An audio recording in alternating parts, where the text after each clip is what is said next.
apa sih dengan contoh yang ada ini. Terima kasih. Cuman ya belum, nanti masih proses. Oke. Kalau seumpama outline itu Bapak Ibu mentok untuk membuat outline tesis dari judul ini seumpama kan gitu ya. Gitu. Outline itu bab 1 sampai bab 5 biasanya dia menyebutkan. Buatkan outline judul nih.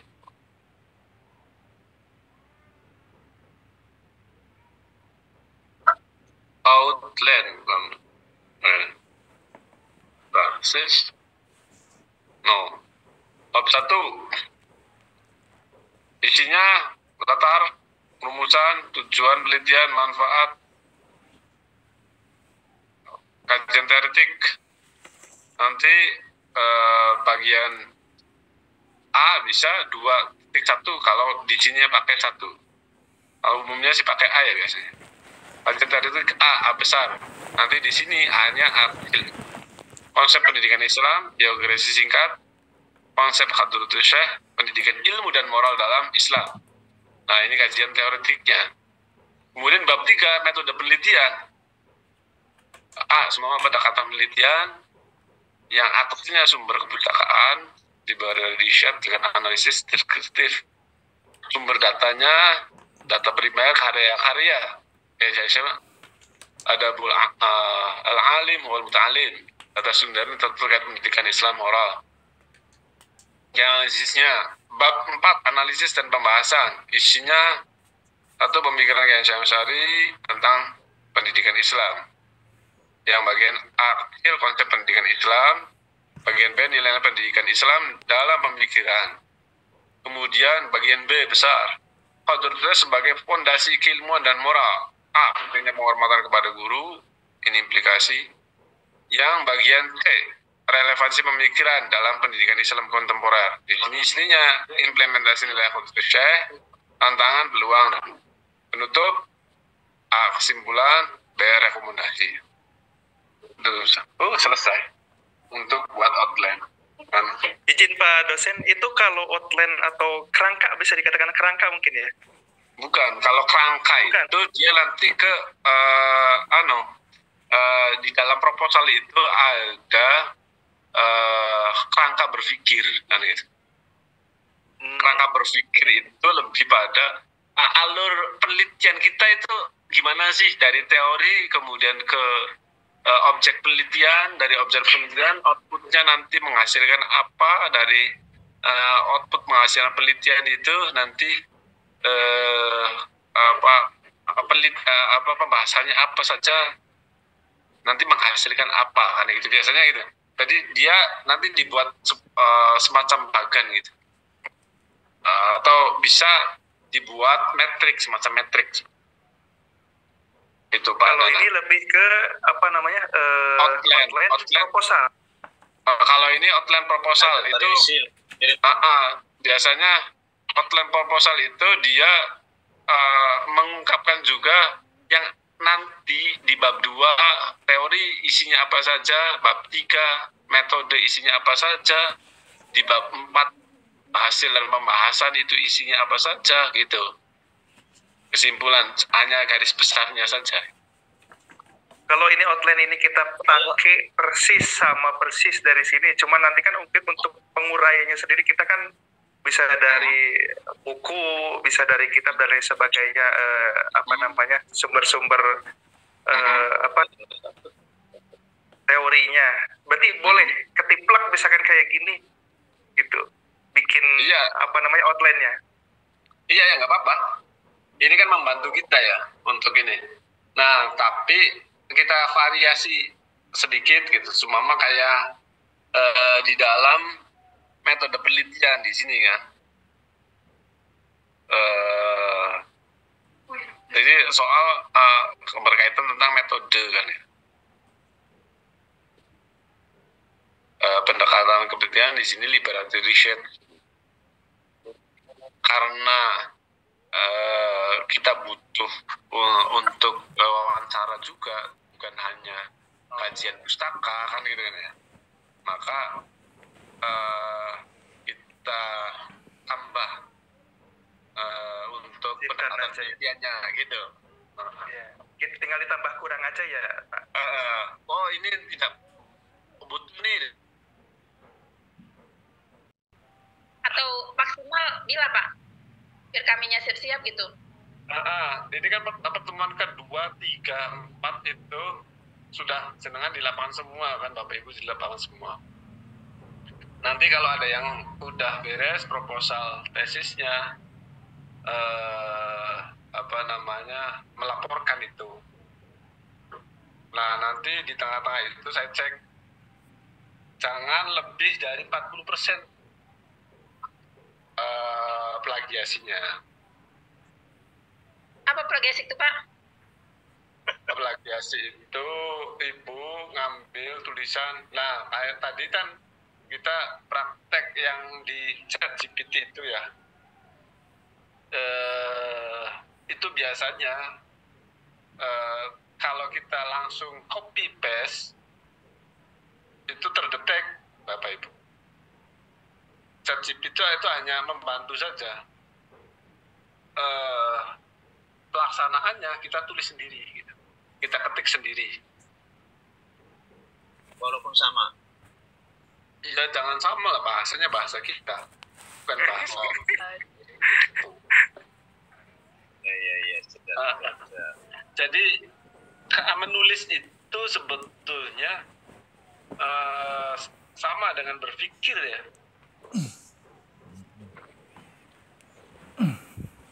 Kalau berpikirnya sistematis, ya tulisan juga akan sistematis. Nah, untuk membantu menulis kita sistematis atau cara berpikir kita sistematis, lah dibantu oleh ChatGPT atau Artificial Intelligence itu. Biar nanti ketika kita menulis itu tulisan kita sistematis. Nah kalau Bapak Ibu mau buat proposal, buatkan ChatGPT latar belakang dari judul ini, kemudian udah jadi copy paste taruh di Word kan itu. Ketika saya cek di Turnitin itu nanti kedetek. Tapi kalau tulisannya tulisan sendiri itu nggak akan kedetek. Jadi tulisan itu kan punya karakter ya, ada yang kayaknya saya dengan kayaknya Pak Nanang, tulisannya mungkin berbeda. Seumpama gini, kita mau nulis apa itu isim. Isim adalah nama. Isim terbagi menjadi 3. Ada isim mufrad. Apa itu isim mufrad? Isim mufrad adalah nama orang satu, baik perempuan atau laki-laki, nama barang satu, nama itu ya, itu dari ada yang nama orang satu, nama barang satu ialah ini isim mufrad. Itu kan berbeda model strukturnya. Ada yang menyebutkan isim mufrad adalah ini. Ada yang disebut dulu baru itu kan itu. Kan gitu kan ya. Ada yang menggunakan atau, ada yang menggunakan ya macam-macam lah tanda untuk struktur dari paragraf pertama, kedua, bagaimana kaitannya atau kata sambungnya, gitu. Itu juga menggunakan teknik yang berbeda-beda. Kan gitu. Jangan sampai di paragraf pertama ngomongin apa, di paragraf kedua ngomongin apa, kan gitu. Nah, nggak sistematis. Kan gitu. Di paragraf pertama ngomongin metode, di paragraf kedua ngomongin isi. Nah, itu kan nggak sinkron. Nah, itu juga kayaknya juga berbeda-beda. Kata sambung untuk dalam paragraf pertama ke dalam paragraf kedua itu juga berbeda-beda. Wah, kalau ngomongin penulisan itu ini banyak banget. Bapak Ibu download KBBI saja, KBBI aplikasi itu juga bisa membantu untuk menulis baik dan benar. Kata bakunya apa, sinonimnya apa, ininya apa, itu bisa di track di aplikasi KBBI, Kamus Besar Indonesia. Gitu. Ada lagi? Mohon izin Pak dosen, ini kita kan proposal berdasarkan penelitian di lapangan ya Pak ya. Nah, untuk memulai langkah pertama, kita itu menentukan judul dulu atau penelitian dulu di mana gitu loh. Karena kita memulainya dari mana dulu, meraba-raba ini. Ketika misalnya kita terjun langsung ke lapangan untuk penelitian, tapi kita mengabaikan dulu judul gitu. Nanti ketika setelah di tengah perjalanan, oh baru ketemu judulnya ini. Atau kita menentukan judul dulu supaya kita bisa memulai langkah pertama penelitian ini. Bagaimana Pak? Ya, untuk memulai bagaimana penelitian bisa dari judul dulu. Biasanya kalau dari judul dulu, ya Bapak Ibu sudah tahu gamenya apa. Kita langsung menentukan judul itu. Atau cari di lapangan dulu, udah sambil jalan lah, nanti judul sih nanti. Kan gitu. Problem masalahnya apa nih yang mau saya teliti? Sudah tahu problem masalahnya, kita teliti data-data, kita masukin semua. Nanti di pertengahan jalan kita tahu, oh judul yang tepat tuh ini nih. Ya itu gitu juga nggak apa-apa. Atau mau cari buku-bukunya dulu, wah saya pengen ngomongin ini. Seumpama gini, di Indonesia itu kan mazhab Asy'ariyah itu kan banyak banget ya. Itu hampir seluruh Indonesia itu mazhab Asy'ariyah. Tetapi ketika kita tanya konsep Asy'ariyah seperti apa, jarang sekali orang bisa menjawab itu.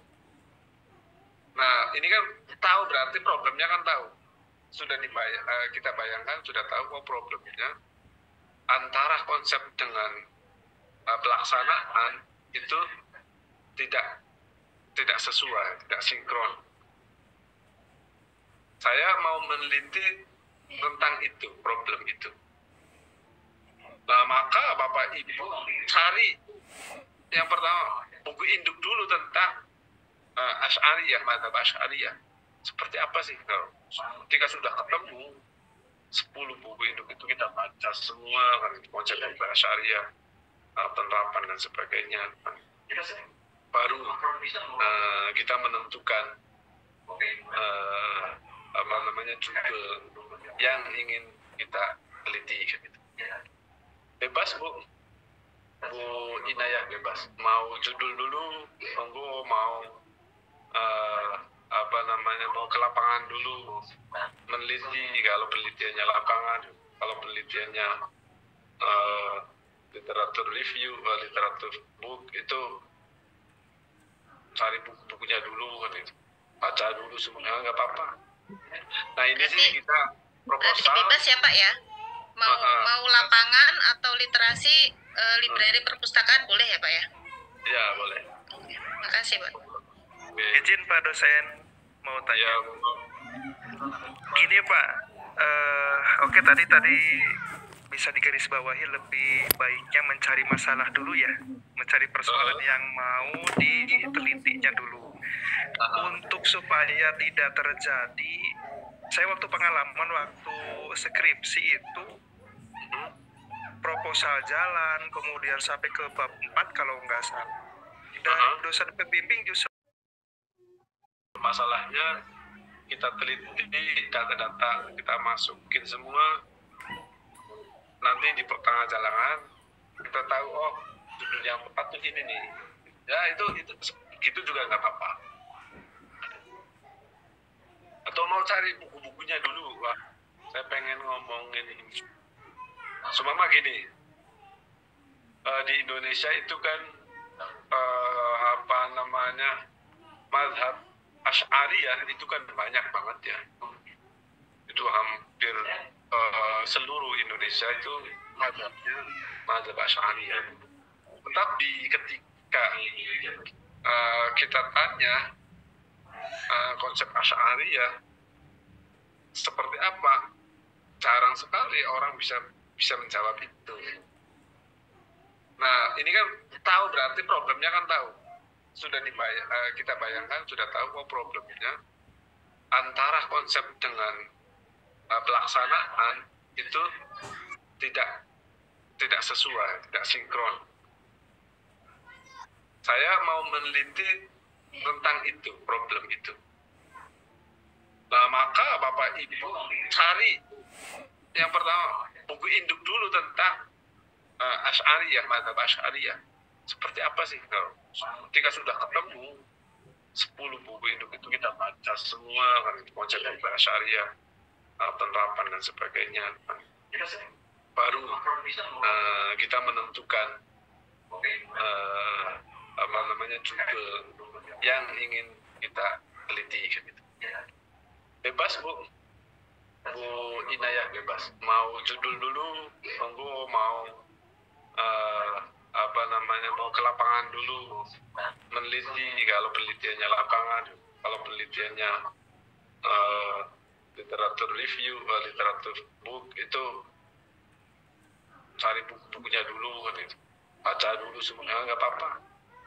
Nah ini berarti, sih kita proposal. Bebas ya Pak ya, mau lapangan atau literasi, library perpustakaan boleh ya Pak ya? Ya boleh. Oke, makasih Pak. Izin Pak dosen mau tanya. Ya, gini Pak, oke tadi bisa digarisbawahi lebih baiknya mencari masalah dulu ya, mencari persoalan yang mau ditelitinya dulu. Untuk supaya tidak terjadi, saya waktu pengalaman waktu skripsi itu proposal jalan, kemudian sampai ke bab 4 kalau nggak salah. Dan dosen pembimbing justru malah ada instruksi ganti judul gitu. Nah itu tuh serasa apa namanya ya, seperti petir di siang hari tanpa hujan gitu loh. Jadi ujung-ujung kita udah jauh-jauh sama Pak Nanang. Iya, penelitian udah jauh kemana-mana, literasi sudah kita banyak mengumpulkan, tiba-tiba di Incuritem suruh ganti judul, itu sakit banget gitu loh.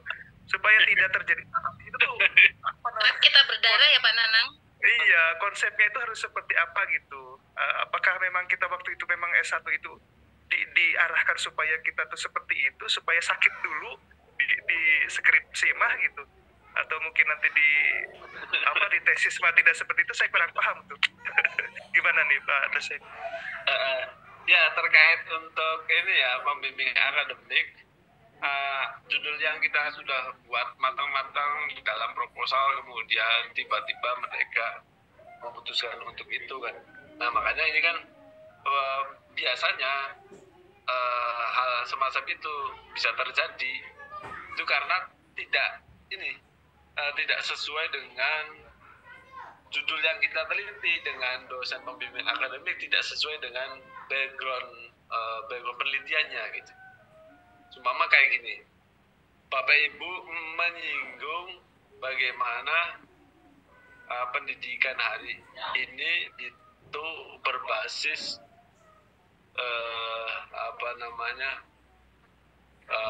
berbasis perusahaan, ngomong itu ya. Ada semacam problem seperti itu. bukan makna edukasi pada ininya. Dosen pembimbing kita itu backgroundnya bukan background, tidak ada background kaitan tentang ekonomi, tapi lebih pada sumama dia pakarnya di manajemen.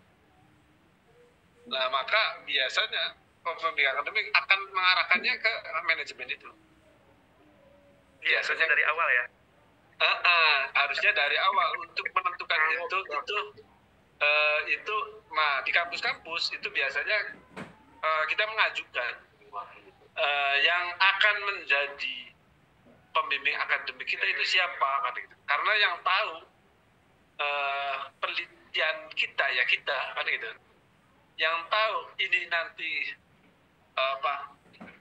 yang akan menjadi pembimbing kita siapa kita. Saya dulu di S1, S2, S3 itu saya mengajukan. Ya alhamdulillah semuanya di ACC ini ya. Dan sesuai dengan ininya, dengan background keahliannya. Kalau kaitannya sumama pendidikan tafsir Tarbawi kan gitu. Atau hadis Tarbawi yang berkaitan tentang tafsir, berkaitan tentang Al-Quran. Masa nanti saya kasih ke siapa, misal ke Pak Zamak Sari kan itu, atau ke Pak Imam Supardi. Ya itu nanti mereka mengarahkan. Kalau ke Imam Supardi lebih ke makosidnya, lebih ke usul fikihnya kan gitu kan. Punya corak itu gitu. Ininya apa namanya. Nah, untuk menyiasati itu makanya saya di kelas di MK ini Bapak Ibu untuk membuat kira-kira gambarannya apa sih yang ingin diteliti gitu loh. Nah, nanti ini juga sebagai landasan saya untuk membagi siapa nanti dosen pembimbing Bapak Ibu gitu ya. Oh ini yang pas dosennya ini, yang pas dosennya ini. Nah, karena kita terbatas dosennya kan itu. Mungkin nanti ada yang enggak ini juga. Kalau di homepage kita itu kan 6 ya. 6. Nah, kemungkinan satu dosen itu 4 sampai 5 mahasiswa, tapi yang meminimalisir ketidaksesuaian antara apa yang Bapak Ibu teliti dengan keahlian dosen pembimbingnya gitu. Itu ya untuk ini. Kalau nanti ganti bisa juga ada kemungkinan kedua. Kemungkinan kedua saya itu membimbing kalau di disertasi itu kan ada 3 ya. Yang satu mengarahkan ke sini, yang satunya mengarahkan ke sini. Saya buat dua-duanya proposal demi mendapatkan ACC. Di dosen yang A saya pakai proposal yang ini, di dosen yang B saya proposal yang B. Saya buat 2 dan dua-duanya di ACC. Nah, ketika ketemu di ujian, kok penelitiannya yang A, yang B, ini komentar mana? Yang tulis, ya saya jelaskan. Saya bingung Pak waktu itu, yang ini mengarahkan ke sini, yang ini mengarahkan ke sini. Jadi saya buat dua-duanya. Untuk daftar sidang, saya menggunakan yang ini karena data dan ininya saya lebih menguasai yang ini. Akhirnya yang dosen yang B ini mengalah, mengikuti apa yang ini. Ya terus akhirnya yang B-nya ini ya sudah, sih terserah apa yang ini saja, apa yang dosen A teliti. Akhirnya dia mengalah untuk itu. Paling hanya beberapa. Oh ini penulisannya yang baiknya menggunakan Mendeley. Cara menggunakan Mendeley itu seperti ini ya, gini gitu. Ini formatnya menggunakan format gini. Paling lebih ke sistematika penulisan saja, yang pada akhirnya sistematika penulisan saja yang untuk dosen yang dosen PI gitu. Itu kemungkinan kedua ya. Kemungkinan kedua menjadi berbeda karena apa namanya, kalau di S2 gitu sih, S3 sih. Kalau S2 itu kan satu ya kalau tidak salah. Jadi tinggal gimana saja orang apa. Nanti gimana saja, gimana ininya, apa namanya, gimana Bapak Ibu mempertahankan apa yang ingin diteliti gitu.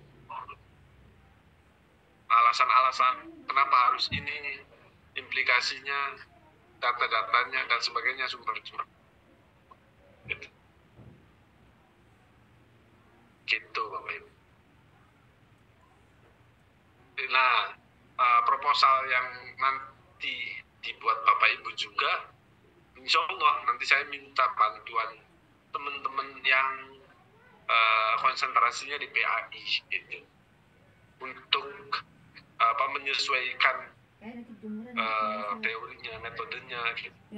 Kalau ada yang tidak pas, tapi biasanya kalau ChatGPT itu dia tingkat tingkat ketepatannya itu 80%, 90% tingkat ketepatannya gitu. Izin Pak dosen, kalau sekarang kan misalkan untuk menghakimi plagiat itu kan bisa dipertanggungjawabkan secara teknologi ya.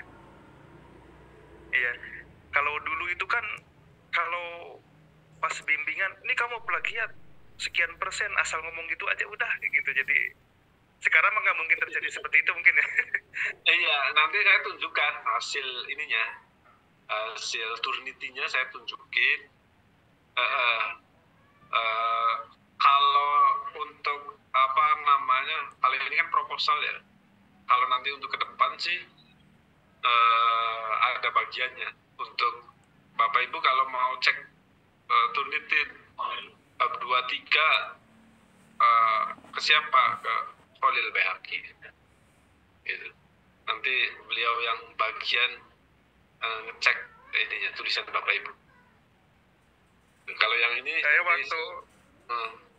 waktu skripsi, dosen pembimbing saya almarhum Prof. Tejo, Pak Dokter. Oke. Iya. Itu ini ya, apa namanya, akhlak tasawuf ya, Imam Ghazali ya. Iya. Waktu itu beliau sebagai Kaprodi PAI. Kaprodi mana? Iya.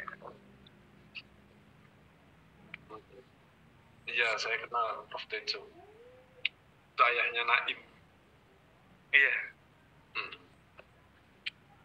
Kalau saya Kang Ibi.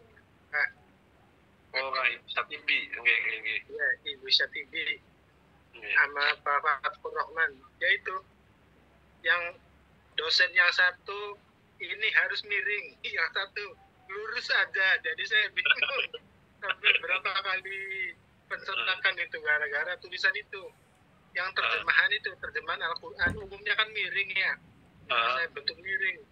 Nah ternyata sama pembimbing yang satunya jangan miring katanya gitu. Itu sempat itu. Ya boleh. Ya, kalau sistematika penulisan dan sebagainya, insya Allah dalam waktu dekat akan kita share ya, yang standar S2 kita. Jadi kalau ada dosen pembimbing kemudian ini kok gini, ya sampean bisa jawab aturan di pedoman penulisannya seperti ini Pak. Nah itu biar tidak terjadi itu. Kalau ada tadi dosen pembimbing, kita sudah cari buku 10, udah matang di data, udah sebagainya, mau ini dirubah kan itu. Pak, ini sudah melalui beberapa proses kan itu. Proses yang pertama di MK metodologi penelitian bersama saya, itu hasilnya ini, kemudian direview oleh